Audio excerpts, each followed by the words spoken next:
noticias destacadas durante la semana, los hechos de violencia simplemente no paran. 2 policías están entre las víctimas, los cuales fueron asesinados a manos presuntamente de criminales terroristas, miembros de pandillas. Es la escena donde el agente José Antonio Castillo, destacado en la delegación de San Vicente, fue atacado a balazos. Finalmente, tras ser trasladado a un centro asistencial, falleció por las mortales heridas de bala que recibió.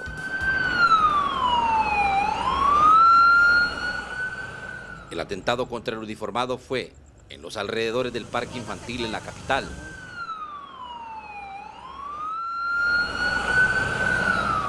Ya para las primeras horas de este lunes, las autoridades de la policía habían dado con ese taxi que fue inspeccionado por expertos de la División de Armas y Explosivos. En su interior se encontró una escopeta 12, el automotor, y el arma habría sido utilizada, según las primeras investigaciones, para dar muerte al uniformado que se encontraba de licencia. Sí podemos confirmar que fue en circunstancias diferentes a la que acabo de mencionar. Este policía no se encontraba de servicio. Hay muchas circunstancias que todavía tenemos que esclarecer. El tiempo que ha pasado es muy poco y por las circunstancias del hecho, los testigos que pudieran haber son muy limitados y no queremos comprometer en este momento una versión. Otro agente cayó abatido a tiros en Quesaltepeque, departamento de La Libertad, específicamente en la colonia San Fernando, donde se disponían a colocar un retén policial, momento cuando terroristas pandilleros ametrallaron la patrulla utilizando fusiles AK-47. El policía falleció en el Fosalud de la zona cuando intentaban salvarle la vida. Una camioneta color celeste se aproximó por la parte trasera al patrulla y empezó a disparar, impactando a nuestro compañero agente Carranza en el pecho, en el tórax. Él fue trasladado de inmediato a un centro asistencial, pero falleció. El uniformado abatido respondía al nombre de Néstor Alexander Pérez Carranza. En este caso también las autoridades decomisaron un vehículo que se presume utilizaron los delincuentes para cometer el ataque. Fue encontrado abandonado el vehículo en el cual se conducían los sujetos, que al interior del mismo se encontraron indicios de que desde el interior de ese vehículo habían disparado. Con estas 2 nuevas bajas se elevó a 59 el número de policías asesinados a manos de grupos criminales de pandillas en lo que va del año. En San Salvador, para TVO Noticias, Josué Natambakis. También un empleado de Fovial fue asesinado cuando se disponía a iniciar sus labores diarias sobre la carretera que de San Francisco Gotera conduce a Guatajiagua. La cuadrilla de Fovial se reunió a un costado de la carretera para tomar su desayuno. De repente uno de ellos se desprendió del grupo y se alejó algunos metros, momento que aprovecharon los hechores para dispararle, falleciendo en el instante. Y al momento se oyeron disparos, entonces ya después ellos se percataron de que el compañero de ellos estaba muerto. Es como a las 8:30, le digo aproximadamente el hecho, ¿verdad? Aquí el lugar es el caserío El Relumbrón de Cantón Maiguera, Guatajiagua. Aunque en la zona se encontraban varias personas, la información sobre los hechores se manejaba con bastante hermetismo, lo que no ayudó a las autoridades para seguirles la pista y capturarlos. Se llama Roberto López Pérez, de 30 años de edad. Residía en el barrio del centro de Guatajiagua y ya tenía un año de trabajar con las cuadrillas de Fovial. El crimen ocurrió a un costado de la carretera en un cantón del municipio de Guatajiagua, donde en lo que va del año 2015 son 14 personas las que han fallecido por muerte violenta. Mary Ramírez, TVO Noticias. También durante la semana se localizó un cadáver en la calle principal del desvío Anchico. La víctima no pudo ser identificada. Por varios minutos la calle principal del desvío Anchico permaneció cerrada. Esto mientras inspecciones oculares y fiscalía procesaban una escena.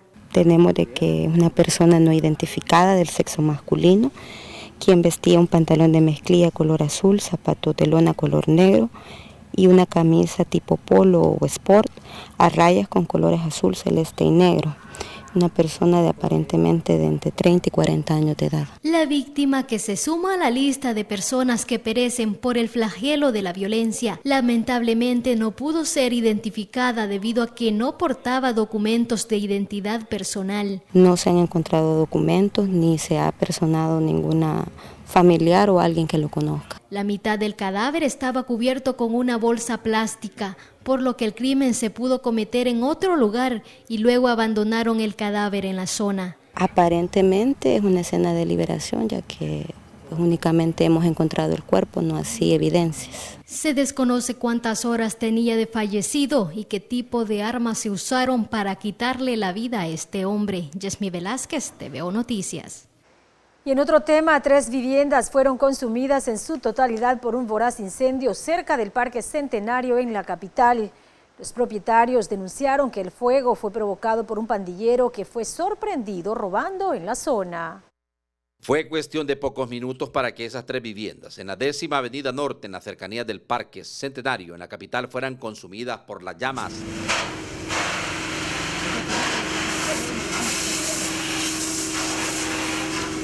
El caos y la confusión de la gente era evidente. Muchos trataban de huir de la escena del siniestro para no ser afectados por el fuego.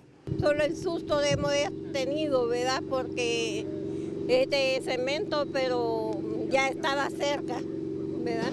Igual tuvo que sacar algunas de sus pertenencias. Sí, saqué el tambo de gas, que era el más peligroso, y el televisor nada más, y la ropa que ando nada más.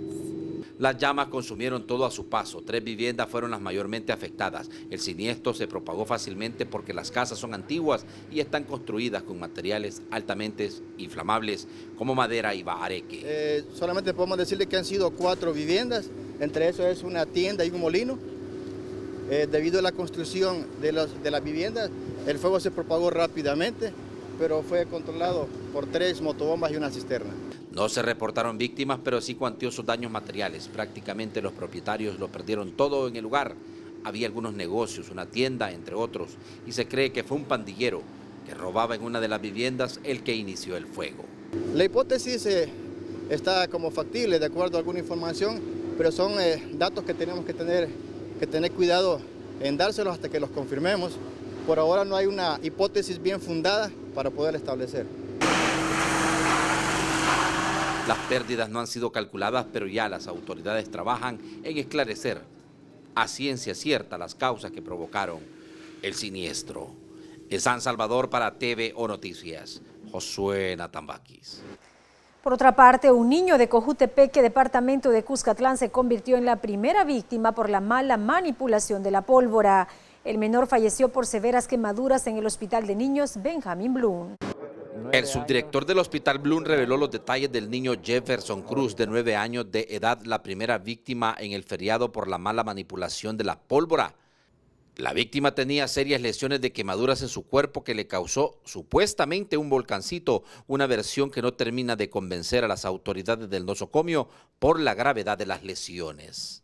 Que ingresó el 13 de diciembre, de 9 años, que supuestamente estaba reventando un volcancito y con el fuego se quemó la cara, los miembros inferiores, miembros superiores, parte del tórax, con una quemadura más del 50% de su cuerpo de grado 2. Y lo más grave es que se quemó las vías respiratorias superiores, es decir, la faringe, ¿verdad? Esta niña entró en condiciones graves y fue ingresada en la unidad de cuidados intensivos para ventilación mecánica por su dificultad respiratoria, pero debido a la gravedad de la quemadura falleció el día de ayer, ¿verdad? Pero la preocupación es evidente del subdirector del Hospital Blum, ya que aún no llegan las fechas más importantes del feriado y ya se reporta un total de 8 niños más quemados, cuando el año pasado no había atención a la misma fecha. Ya llevamos, son 9 los quemados que hay, a comparación del año pasado que no había ninguno todavía. ¿A esta fecha? A esta fecha, a pesar de la campaña. Entonces, esto que sirva tal vez de hacerle un llamado a la población que no vea esto como un juego. Son 9 niños los quemados y hay una vida de un niño quemado también y hay otro niño gravemente enfermo, ingresado en la unidad de cuidados intensivos, que tememos por su vida también. Las autoridades del Hospital Blum hacen el llamado a las instancias competentes para que supervisen las zonas de donde están proveniendo las víctimas quemadas, la gran mayoría de la zona paracentral Cojutepeque, para ser más específico, porque cabe la posibilidad de que estos menores estén trabajando incluso en la fabricación de productos pirotécnicos. En San Salvador, para TVO Noticias, Josué Natambaquis. Mientras tanto, un joven que fue privado de libertad fue encontrado muerto horas después en un terreno cerca de su vivienda. Era la medianoche cuando varios sujetos, fingiendo un operativo policial, llegaron a la casa de su víctima, la privaron de libertad y le dieron muerte. Fuimos alertados a través del sistema 911 de que había una persona fallecida en este lugar. Se manda a la patrulla y constata que ciertamente está una persona fallecida, quien responde el nombre de Efraín Rigoberto Rivera Medrano, de 6 años. La escena se origina en Cantón Aguasarca, en San Miguel. A tempranas horas de este martes, familiares le buscaron en la delegación policial, pero al no tener información alguna, procedieron por sus medios, encontrando el cuerpo en un terreno cerca del lugar donde vivía. Esta persona, según la información que tiene policiales, de que el día de ayer la privaron de libertad a eso de las 1 de la mañana. Se desconoce quiénes podrían haber sido, porque se tiene que fueron personas vistiendo uniformes similares a la policía. Presuntamente el ahora fallecido tenía vínculos con pandillas y eso podría haber sido una de las causas de este móvil, según la fuente policial. La base de datos no los parece ningún registro de él, solamente que sí tenía, ya aquí en el lugar del hecho, pues nos informan que sí tenía un vínculo con las a lo que es una estructura criminal, y de eso se ha constatado. Las autoridades ahora trabajan en esclarecer el móvil de este nuevo hecho, que viene a sumarse a las estadísticas de violencia en nuestro país. Natalia Hernández, TVO Noticias. Con esta información damos paso a nuestros anunciantes. Enseguida regresamos con más.